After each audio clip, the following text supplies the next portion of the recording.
Hello everyone, I am थदर Shrivas from Mission Success Classes. आप सभी का हमारे मिशन सक्सेस क्लासेस में स्वागत है। आज जिस टॉपिक के बारे में हम चर्चा करने जा रहे हैं वो है गोलीय दर्पण।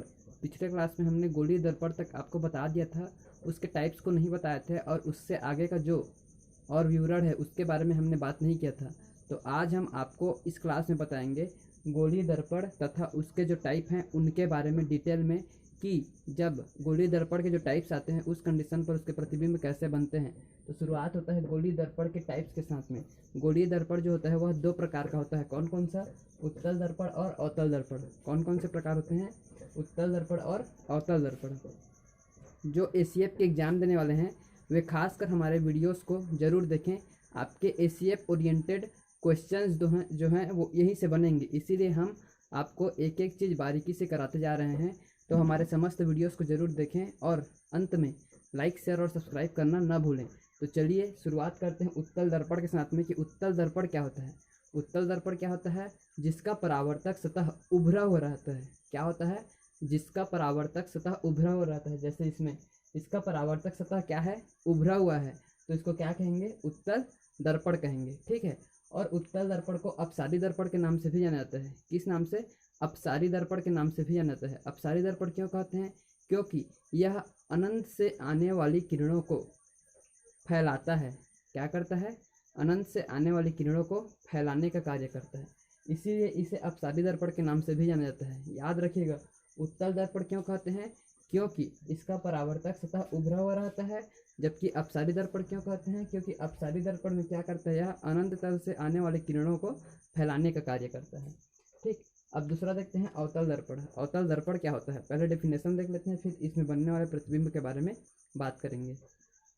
दूसरा आता है अवतल दर्पण। अवतल दर्पण क्या होता है? तो अवतल दर्पण जिसका परावर्तक सतह धंसा हुआ रहता है। क्या होता है? जिसका परावर्तक सतह धंसा हुआ रहता है उसे अवतल दर्पण कहते हैं। तथा इसे अभिसारी दर्पण के नाम से भी जाना जाता है। अभिसारी क्यों? क्योंकि इसका जो परावर्तक सतह है वो धंसा हुआ रहता है और जब अनंत तल से किरणें आती है तो वो इन्हें सिकोड़ता है। अनंत तल से आने वाली किरणों को ये क्या करता है? सिकोड़ने का कार्य करता है, इसीलिए इसे अभिसारी दर्पण के नाम से भी जाना जाता है। इस प्रकार से इसे अवतल दर्पण भी कहते हैं और अभिसारी दर्पण भी कहा जाता है, क्योंकि इसका जो परावर्तक सतह है वह धंसा हुआ रहता है, इसीलिए इसे अवतल दर्पण कहते हैं। जबकि अभिसारी दर्पण क्यों कहते हैं? क्योंकि यह अनंत तल से आने वाली किरणों को सिकोड़ता है। ठीक। इस प्रकार से उत्तल दर्पण और अवतल दर्पण की परिभाषा आप लोगों को मिल गई। अब इसके बाद आगे देखते हैं हम फोकस दूरी के बारे में, कि फोकस दूरी क्या होती है। तो फोकस दूरी क्या होती है उसके बारे में देख लेते हैं। तो जैसा कि आप सभी को पता है कि जो उत्तल दर्पण रहता है और अवतल दर्पण जो होते हैं वो किसी गोले के कटे हुए भाग होते हैं। उत्तल दर्पण और अवतल दर्पण क्या होते हैं? किसी गोले के कटे हुए भाग होते हैं। ठीक है। तो जो उत्तल दर्पण का जो दर्पण का जो केंद्र रहता है, ठीक है, दर्पण आप लोग देखे होंगे, ठीक है, गोली दर्पण। उस गोली दर्पण का जो केंद्र रहता है उसे वक्रता केंद्र कहा जाता है। तथा जो दर्पण का मध्य बिंदु रहता है उसे पोल कहा जाता है। पोल अर्थात ध्रुव। जैसे यहाँ देखिए, ये दर्पण का केंद्र है तो इसे क्या कहेंगे? वक्रता केंद्र। और ये दर्पण का मध्य बिंदु, तो इसे क्या कहेंगे? पोल या ध्रुव कहेंगे। ठीक है। और जो दर्पण का ध्रुव और वक्रता केंद्र के बीच के बिंदु को क्या कहेंगे? तो फोकस दूरी या फोकस कहेंगे। ठीक है। वक्रता केंद्र और पोल के बीच की मध्य बिंदु को फोकस कहेंगे। इतना हो गया। अब यदि हम फोकस दूरी निकालें तो इस प्रकार से फोकस दूरी क्या होगा? फोकस दूरी वक्रता केंद्र का आधा होगा, अर्थात फोकस दूरी बराबर वक्रता केंद्र बटे 2। फोकस दूरी क्या होगा? वक्रता केंद्र का आधा, अर्थात वक्रता केंद्र बटे 2 होगा। ठीक है। अब इसके आगे हम बात करें गोली दर्पणों की यदि फोकस दूरी निकालनी हो तो उस कंडीशन में उसका फॉर्मूला क्या होगा। तो गोली दर्पणों की फोकस दूरी निकालने के लिए उसका जो फॉर्मूला होगा वो क्या होगा? 1/f = 1/u + 1/v। क्या होगा? 1/f = 1/u + 1/v। तो उस कंडीशन में ये हो जाएगा कि जो u है वो क्या होगा? वस्तु। ठीक है। दर्पण से रखी हुई वस्तु जो कि दर्पण से दूर में रखी जाती है। वस्तु जो दर्पण से दूर में रखी हुई वस्तु है वो क्या होती है? u होती है। u क्या है? दर्पण से दूर में रखी हुई वस्तु। v क्या है? तो प्रतिबिंब जो दर्पण से दूर बनती है वो प्रतिबिंब, और एफ क्या है तो फोकस दूरी। इस प्रकार से 1/f प्लस 1/v तीनों का मान मिल गया।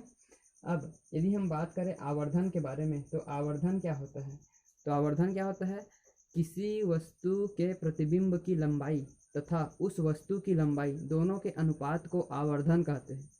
आवर्धन क्या होता है, किसी वस्तु के प्रतिबिंब की लंबाई तथा उसी वस्तु की लंबाई दोनों के अनुपात को आवर्धन कहते हैं। इसे m से दर्शाया जाता है, अतः m बराबर क्या होता है u/v, इसको याद रखिएगा। m बराबर क्या होता है u/v, ये होता है आवर्धन का फॉर्मूला। अब इसके बाद यदि हम बात करें उत्तल दर्पण से बने प्रतिबिंब की स्थिति के बारे में, तो उत्तल दर्पण से बने जो प्रतिबिंब रहते हैं उनकी स्थिति किस प्रकार रहती है। तो जैसा कि आपको पता है उत्तल दर्पण क्या होता है, एक अपसारी दर्पण होता है तथा इसका जो परावर्तक सतह है वह उभरा हुआ रहता है, ठीक है, क्योंकि अनंत तल से आने वाली किरणों को क्या करता है, या फैलाने का कार्य करता है, ठीक। तो इस प्रकार से इसमें क्या होता है, उत्तल दर्पण में जब किसी वस्तु का प्रतिबिंब बनना होता है तो उस कंडीशन में मान लीजिए किसी वस्तु को हम क्या करते हैं, उत्तल दर्पण में किसी वस्तु को रखते हैं, माना कि यहाँ वस्तु ए बी है, ठीक है, ए बी एक वस्तु को हमने रखा उत्तल दर्पण के सामने, उसके समक्ष रख दिया। अब इसका प्रतिबिंब किस प्रकार से बनेगा, तो इसका जो प्रतिबिंब है वस्तु का, वह प्रतिबिंब बनता है दर्पण के जो ध्रुव है तथा दर्पण के पीछे क्या फोकस दूरी, इन दोनों के बीच बनता है प्रतिबिंब। अर्थात क्या होता है, वस्तु का जो प्रतिबिंब है उत्तल दर्पण में दर्पण के ध्रुव और दर्पण के पीछे फोकस दूरी, उन दोनों के बीच में बनता है। इस प्रकार से वस्तु का जो प्रतिबिंब है वह आभासी होता है, क्योंकि वह दर्पण के पीछे बन रहा है, इसीलिए वस्तु का प्रतिबिंब आभासी होता है। और आभासी होने के साथ साथ यह देखिए, यह जो है वस्तु बड़ा दिखाई दे रहा है और इसका प्रतिबिंब छोटा, अर्थात वस्तु का जो प्रतिबिंब है वह छोटा बनता है, आभासी बनता है। और साथ ही साथ वस्तु यहाँ सीधे रूप में है, जबकि यहाँ भी क्या है, सीधे रूप में है, तो वस्तु जो है सीधे रूप में ही बनता है, अर्थात आभासी, सीधा और छोटा बनता है इसमें उत्तल दर्पण में, ठीक है। अब यदि हम बात करें कि उत्तल दर्पण का उपयोग कहाँ कहाँ किया जाता है, तो उत्तल दर्पण का उपयोग कहाँ कहाँ करते हैं, मोटर कार वाहनों में। कहाँ करते हैं, मोटर कार वाहनों में करते हैं। जैसा कि आप सभी को पता है जो उत्तल दर्पण है, ठीक है, जो उत्तल दर्पण है वो बड़े व्यापक क्षेत्र को एक छोटे से जगह पर क्या कर सकता है, इंक्लूड कर सकता है, उसमें हम देख सकते हैं।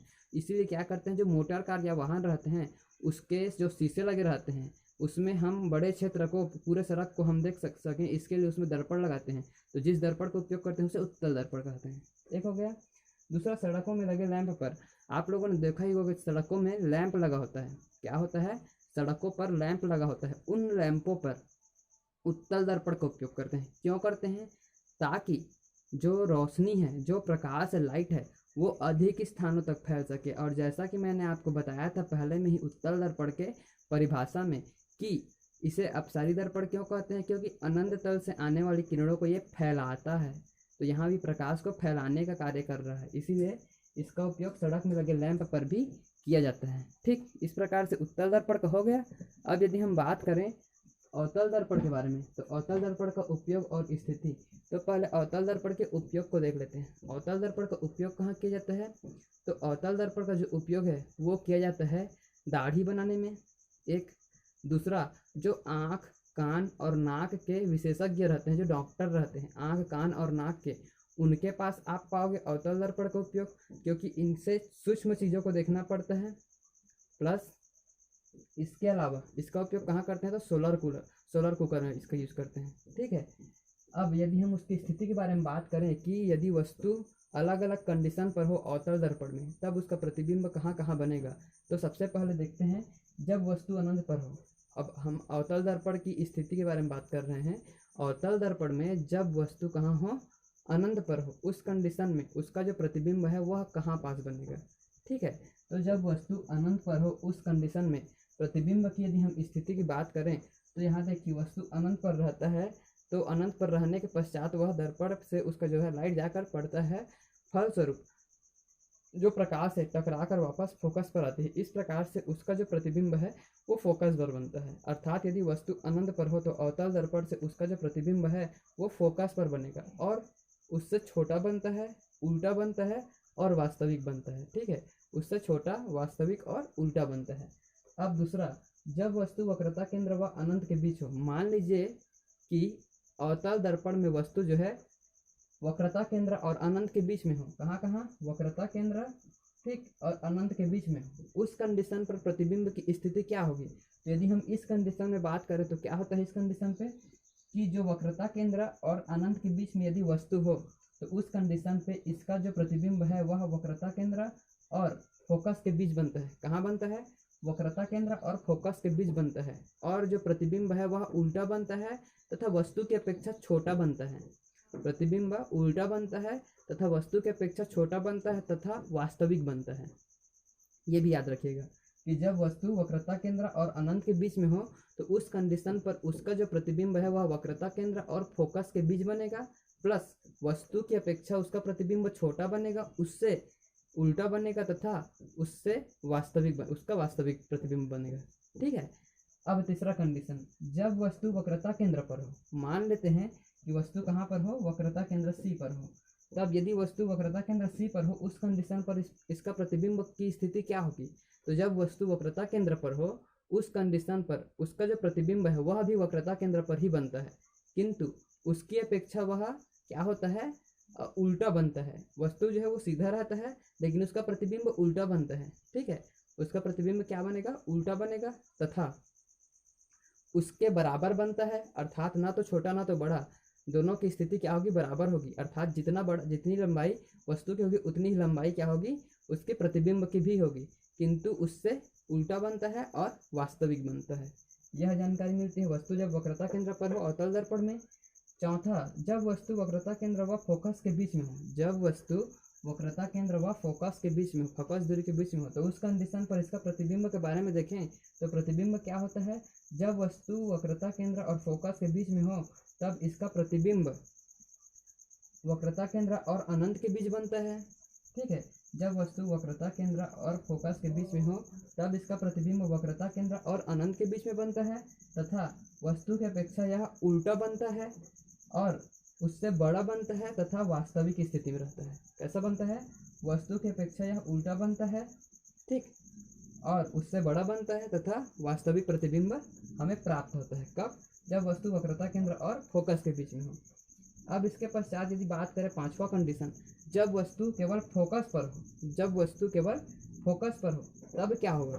तो जब वस्तु केवल फोकस पर हो उस कंडीशन पे इसका जो प्रतिबिंब बनेगा वो अनंत पर बनेगा। जब वस्तु फोकस पर हो उस कंडीशन में इसका जो प्रतिबिंब है वो अनंत पर बनेगा तथा इसकी अपेक्षा बड़ा होगा और इससे क्या होगा? उल्टा होगा और वास्तविक होगा। क्या क्या होगा? इसकी अपेक्षा बड़ा होगा, ठीक, फोकस पर जो वस्तु है उसकी अपेक्षा वो बड़ा प्रतिबिंब बनेगा, अनंत पर बनेगा, उससे उल्टा बनेगा तथा वास्तविक प्रतिबिंब प्राप्त होगा। ठीक है। अब लास्ट, जब वस्तु फोकस व ध्रुव के बीच में हो। क्या? जब वस्तु फोकस व ध्रुव के बीच में हो तब उसका प्रतिबिंब किस प्रकार प्राप्त होगा? तो जब वस्तु फोकस व ध्रुव के बीच में हो उस कंडीशन पर इसका जो प्रतिबिंब है वो क्या होता है? वस्तु जब फोकस व ध्रुव के बीच में हो उस कंडीशन पे इसका जो प्रतिबिंब है वो दर्पण के पीछे कहाँ बनता है? दर्पण के पीछे बनता है तथा वस्तु के अपेक्षा बड़ा बनता है। दर्पण के पीछे वस्तु के अपेक्षा बड़ा व आभासी बनता है। ठीक है, इस प्रकार से हमें अवतल दर्पण की स्थिति और उसके प्रतिबिंब की स्थिति के बारे में जानकारी मिलती है। साथ ही साथ उत्तल दर्पण की स्थिति और उसके प्रतिबिंब की स्थिति के बारे में जानकारी मिलती है। इस क्लास में हम केवल इतने ही टॉपिक पर चर्चा कर रहे हैं। अगले क्लास में हम आपको बताएंगे प्रकाश का अपवर्तन। ठीक है, क्या बताएंगे? प्रकाश का अपवर्तन। लेकिन जो हमारे पिछले वीडियो को नहीं देख पाए हैं वो डिस्क्रिप्शन बॉक्स में लिंक दिया जा रहा है, आप जाकर क्या करें उसको भी देख लें, क्योंकि पिछले क्लास से रिलेटेड है ये आज का क्लास। तो पिछले क्लास के वीडियो को डिस्क्रिप्शन बॉक्स में लिंक दिया जा रहा है, उसको टच करके पहले उस वीडियो को देखेंगे फिर इस वीडियो को देखेंगे। फिर दोनों वीडियो को देखने के बाद में आपको क्या होगा? जो प्रकाश का परावर्तन है वो पूरी तरह से समझ में आ जाएगा। गोलीय दर्पण के बारे में समझ आ जाएगा, प्रकाश का परावर्तन के नियम के बारे में समझ आ जाएगा और अगले वीडियो में हम आपको बताएंगे प्रकाश के अपवर्तन के बारे में। किंतु जो एसीएफ की तैयारी कर रहे हैं वो और जो मेंस की तैयारी कर रहे हो वो हमारे वीडियोस को ज़रूर देखें। आपके मेंस में लिखने के लिए वेरी यूजफुल टॉपिक्स हम बता रहे हैं। इसके अलावा एसीएफ में यदि लाइट से रिलेटेड कोई टॉपिक आता है तो इसमें से बाहर से टॉपिक नहीं आएगा, इसी में से क्वेश्चन पूछे जाएंगे। ये आपको हम वादा कर रहे हैं, इसी में से पूछा जाएगा। आप इसको जरूर याद कर लेवें, अध्ययन कर लेवें। धन्यवाद।